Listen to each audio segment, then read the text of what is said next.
Sa wakas, paparating na ang pinakahihintay na bagong Marikina Pasig at Antipolo stations ng LRT Line 2. Ang LRT2 East Extension Project ay bahagi ng Master Plan for Metro Manila noong 1999 sa Metro Manila Urban Transportation Integration Study. Naaprubahan ito ng NEDA Board noong September 4, 2012.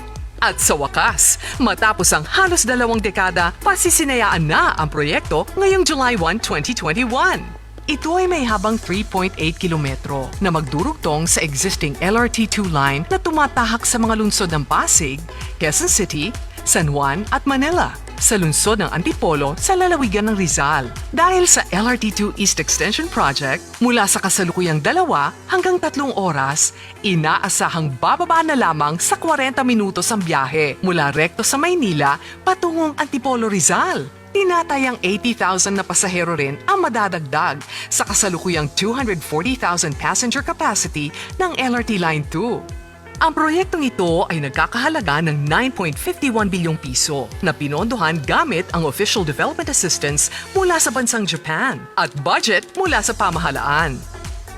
Katuwang ng DOTR at LRTA sa konstruksyon ang DMCI, Marubeni, DMCI Joint Venture, expert railway engineers at consultants mula sa FPSC, KRNA Susang Consortium at CMX Consortium. Sa gitna ng pandemya, nagpursige ang Department of Transportation at Light Rail Transit Authority na gawing tuloy-tuloy ang konstruksyon ng LRT2 East Extension Project upang sa wakas ay may sakatuparan na ang isang pangarap na halos 2 dekada nang hinihintay ng ating mga kababayan. Hatid ng LRT2 East Extension Project ang mas mabilis, maginhawa at ligtas na biyahe ng ating mga kababayan na nangangahulugan na mas maraming oras na ang maaari nilang igugol sa kanilang trabaho at pamilya. Arriving at LRT2 Marikina Pasig and Antipolo Stations. Paparating na sa LRT2 Marikina Pasig and Antipolo Stations. Thank you, Administrator Beroya, for that message. A round of applause, please.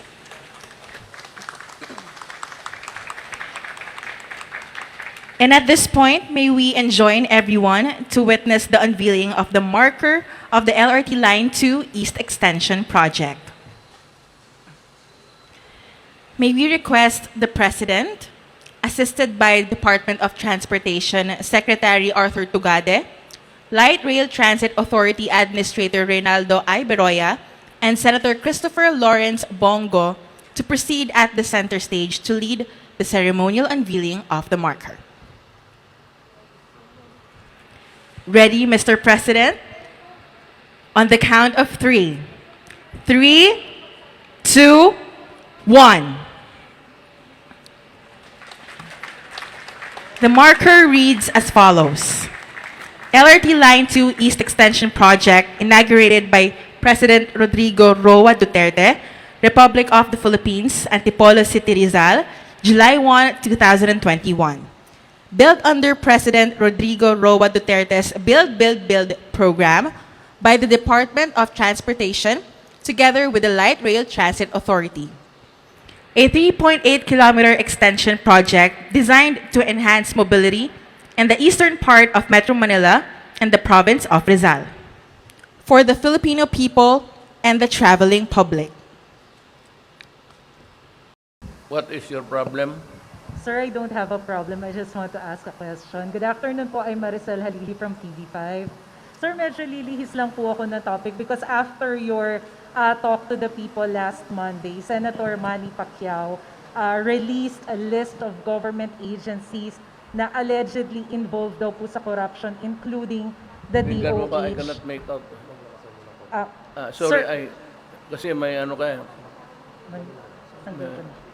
Hi sir, magandang hapon po. Tanggalin mo na lang yan. Sabay na tayo magka-COVID. Sir, magandang hapon po. Maricel Halili po from TV5. Sir, last Monday, after your talk to the people, Senator Manny Pacquiao released a list of government agencies na allegedly involved daw po sa corruption, which includes the DOH. How do you plan to respond to that, sir?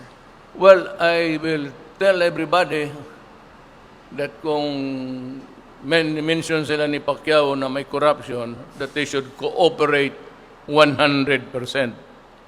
yung mga, alam mo, yung sa health, yung forward nila, yun yung mga accounts na bayaran ng World Bank pati Asian Development Bank. Ang yung papel doon, nandoon na pinumard na ata ni ano. So, if the Pacquiao does not know it, I've been telling people that itong gastos ng pandemic, naghiram tayo ng pera sa World Bank, and kung may obligasyon tayo, all they have to do, yung mga creditors can go to non-bank, to the World Bank and claim their dues. Wala hong hinawak ang pera. So, maghanap pa si Pacquiao ng iba. Siya yung may sabi may corruption, so it is his burden to identify the office, and failing to do it, failing to prove his case na may corruption,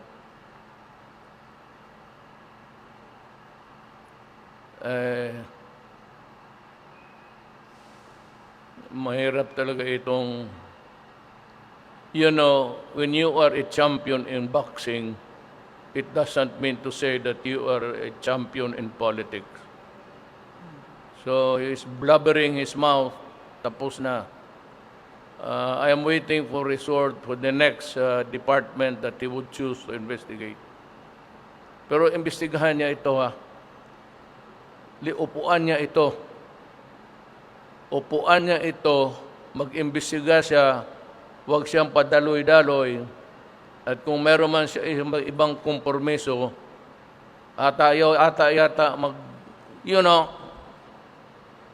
he has a scheduled fight, but suddenly nag-back out. Probably he knows that he is too old for that. And failing in his boxing career, kung matalo siya, he's a gunner actually. Sir, Kailangan manalo siya. Pag tatalo siya,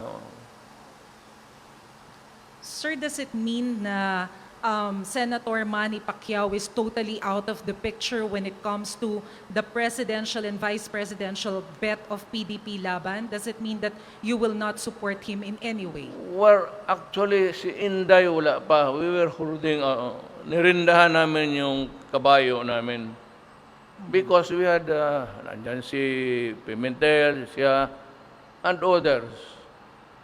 But suddenly, he could not maybe wait for the announcement that PDP will go for him. Ayun, nagwala. Nagsabi, corruption dito, corruption doon. He has been with government for so long a time as a senator. My question to Pacquiao is, bakit ngayon ka lang nagsalita?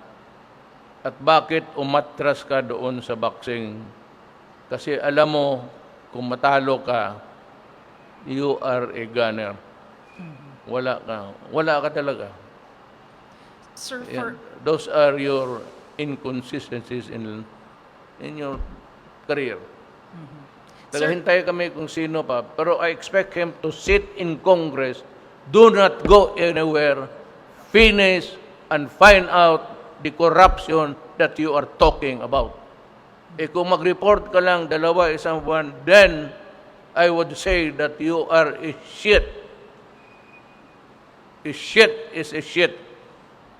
Magtrabaho ka, hiningi mo yan, nandyan yung mga papel, start investigating, do not go elsewhere.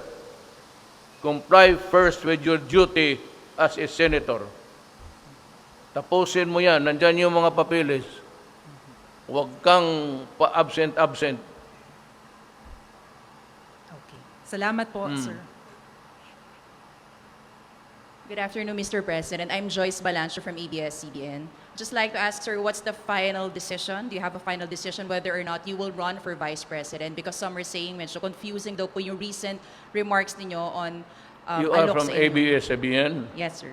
So ABS-CBN is expecting me to lose because they were campaigning against me. No, sir. But what hindi So ko I'm na, just following up a story regarding a possible vice presidency that you might seek, since you've mentioned some of your sentiments in your previous public speeches. pang ano lang yun sa political leverage, ano to, no? You would know what is a lame duck. Kaya ikaw, hindi ka talaga papayag na maging shit ka rin. So nandito ka, you try to posturing yan, political posturing, so that they would not treat you badly. Kasi paalis na ako eh. Ngayon, kung natakbo ako ng Vice President, manalo ako, kung hindi ko ka-aliado yung Presidente, all I have to do is to join the military and the police in the fight against crime, drugs, especially criminality, and all. And also maybe go around the ASEAN countries for a more cohesive relation between them. Kasi wala na ako eh. Sir, you are down to your last year as president. Where do you plan to focus on? Again, I'm down to the last. Your last year as president, where Yeah. do you plan to focus on? What? Saan niyo po balak, sir, na mag-focus po in your last year as president? Oh. Apo. Yun, nasabi ko sa iyo. Maybe at this time you can say that maybe para to maintain the equilibrium sa lahat, consider me a candidate for the vice presidency at this time. Pero sabi ko naman, space, kasi si Romualdez, kasi I promised him, ganito ang nangyari niyan, ulitin ko. Noong bagong eleksyon, pagkatapos, nagpunta si Lord Velasco, si Speaker, pati si Cayetano, nag-ano sila kung sino talaga. Pumasok itong latecomer na si Romualdez. Sinabi ko kay Romualdez, I pulled him aside in one corner and I whispered to him, wag mo na lang guluhin because if you run for me, Vice President, I will support you. So if Romualdez would hang on to that commitment, sabi ko nga, if there is space lang, kung wala,